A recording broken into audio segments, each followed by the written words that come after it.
Today I'm taking a closer look at one of Festool sanders. This guy is the very versatile RO90.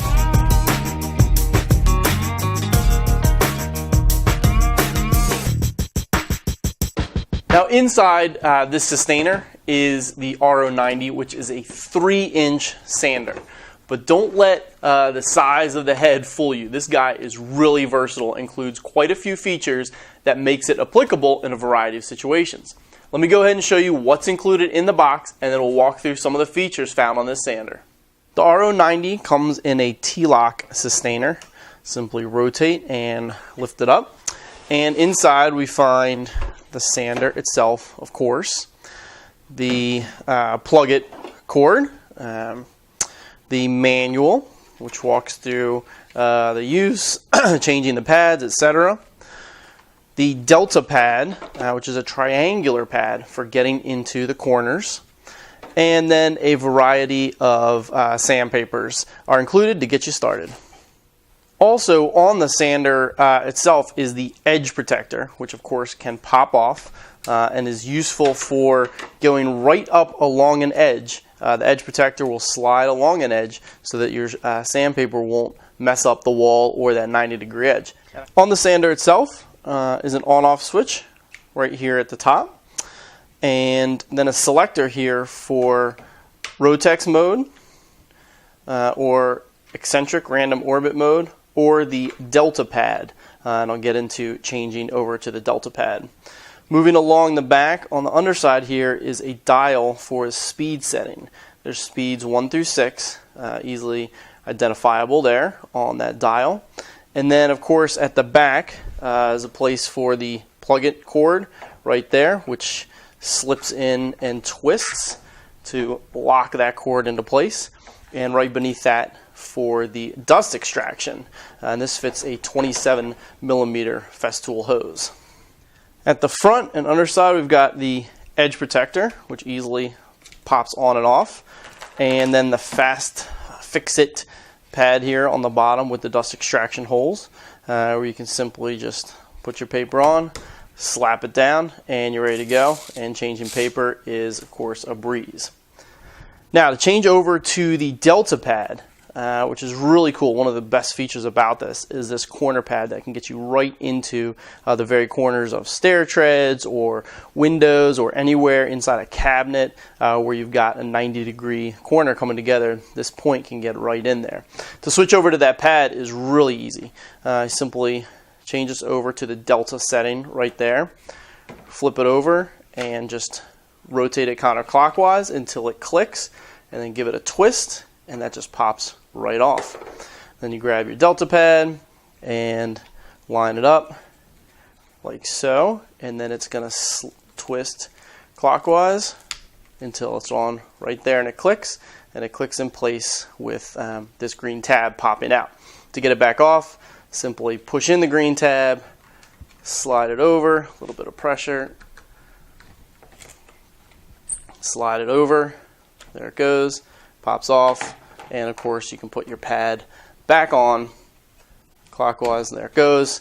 And then don't forget to switch over to either your eccentric or your rotex mode here at the top. So that's a quick tour of the features found on this sander. All pretty straightforward, but the combination of those features leads it to be really versatile. I've already shown you one thing that's really versatile about this and really cool is the Delta sander getting right into the corners, and we'll take a look at that.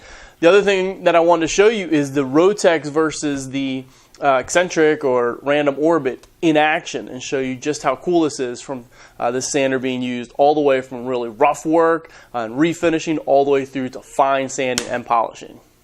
Okay, let's take a look at the difference between the random orbit mode and the rotex mode. Here I've got it in the random orbit mode straight up, and I've put on 100 grit paper right here on the bottom, and I've got a piece of hard maple. First, what is the random orbit or eccentric mode? Let me go ahead and draw a little dot right on this paper. And what it's going to do is sort of oscillate in little tight circles, and the pad's going to slowly rotate around, but you can actually stop that rotation. And so we can see this dot moving here. So let's go ahead and take a look at that. I'll turn it on.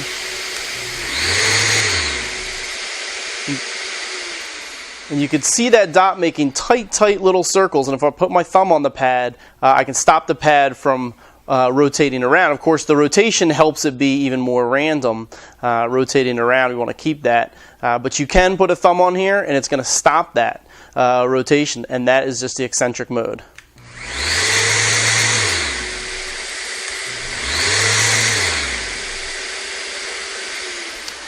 Now let me go ahead and switch it over to Rotex.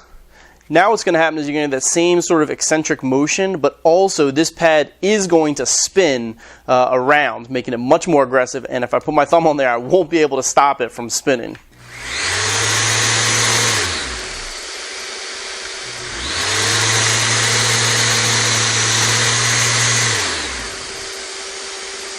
Okay, and that is the Rotex mode. So we're going to start over here in the eccentric mode. I'm going to go ahead and draw some lines on this piece of maple, just a couple lines back and forth there. And we'll do a few passes back and forth and see how long it takes to remove those purple pencil marks.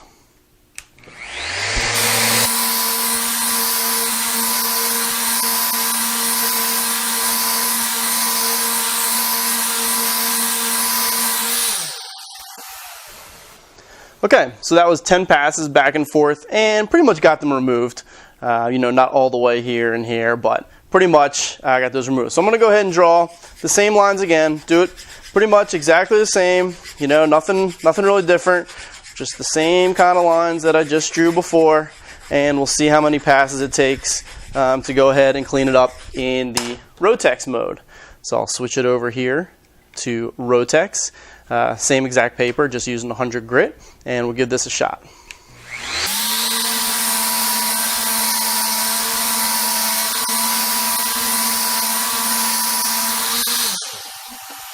So there was 6 passes back and forth and cleaned up all the pencil marks. Now obviously the surface left behind is much rougher in that Rotex mode, but you can see just how quickly we can remove surface material using the Rotex mode. Now let me go ahead and show how the edge protector can help protect your walls from getting damaged. It simply snaps onto the front. There's 2 clips. That one you just heard it snap in, and here's the one on the other side. And I'll just kind of push it around, and it snaps right in. And now that edge protector can run here against the wall or against your stair riser, so you're only sanding the tread, not hitting the riser there. Or your wall, with your windowsill, whatever it is, that edge protector will run right along here. Now, you can do this by hand, of course. Without the edge protector, you can just kind of closely look in there and watch it by eye, but of course you're wasting time by doing that. Edge protector means you don't have to watch that closely. You just run it straight up against the edge, straight along, and you're sanding right up to the edge. Let me go ahead and mark here with a pencil so we can kind of see how close we can get. Now I've run that line all the way up. Here at the back, it's right against the edge. Here at the front, it's off by maybe an 1/8 or a 1/16 or so. I'm trying to get my pencil in there. And let me go ahead and run it, and we can see how much of that we'll remove. I'm again on the Rotex mode to quickly remove material.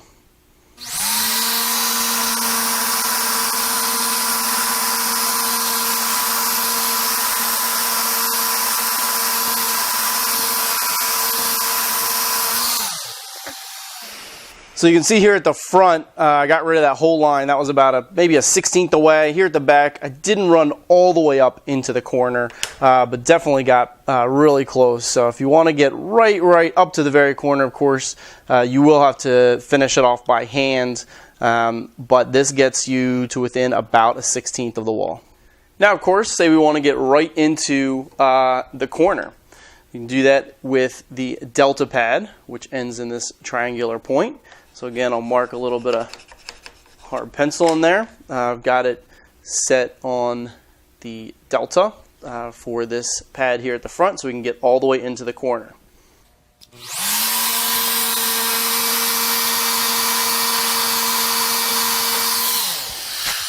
And there you have it, right into that corner. So now you're thinking, man, that is sweet. I can use this sander for all kind of things, basically all my sanding needs, from the rough work with the Rotex through to the fine finish work, getting into corners with the Delta pad. And that is true. This sander is really versatile. But let me show you one of the downsides of this. It's the fact that it has a 3-inch head. Let's compare that to a 5-inch. The 5-inch is over twice as big as this 3-inch. And so if you're doing anything that's a larger surface, side table or a dining room table, you're definitely not going to be wanting to do that with a 3-inch sander. It's going to take way, way, way too long. That's where the bigger sanders come into play. Also, the other thing about the Rotex sanders, again, versus this is the ETS 125 5-inch. The weight distribution of this I find a little bit easier to use for fine sanding. The weight's right on top and it's easier to move around. The Rotex sanders have a weight distribution across away from the head, and so you have to balance them a little bit more. And especially with a 3-inch head, it's a little bit trickier to balance if you're trying to really flatten something or do some fine finishing with this. Where this guy really excels is what we've seen is getting into the corners and doing smaller jobs all the way from coarse through to fine. Window sills, stair treads, smaller pieces of work, and getting into smaller sections, smaller cabinets, the backs of cabinets, any small openings. This guy is really going to excel at doing all that work. So that is the Festool RO90 sander. Extremely versatile, especially when you're looking for getting into smaller, tighter areas. This guy can do it all, from coarse all the way through to fine and polishing, getting right into corners or any small areas. Of course, there are a variety of accessories that you can purchase for this tool, from interface, softer pads, harder pads, all kind of abrasives, of course, all the way through to lamb's wool and polishing. There's also a Delta pad, the triangular pad that's thinner for getting in between louvers or smaller spaces. So just a variety of accessories that really just make this one of the most versatile sanders, since it's got the Rotex through to the eccentric and all the different things that you can put here right on the head. Makes this extremely versatile for getting into the smaller spaces or into those tighter corners. So definitely take a look at this sander. It could really fit the bill if you have some of those projects to do.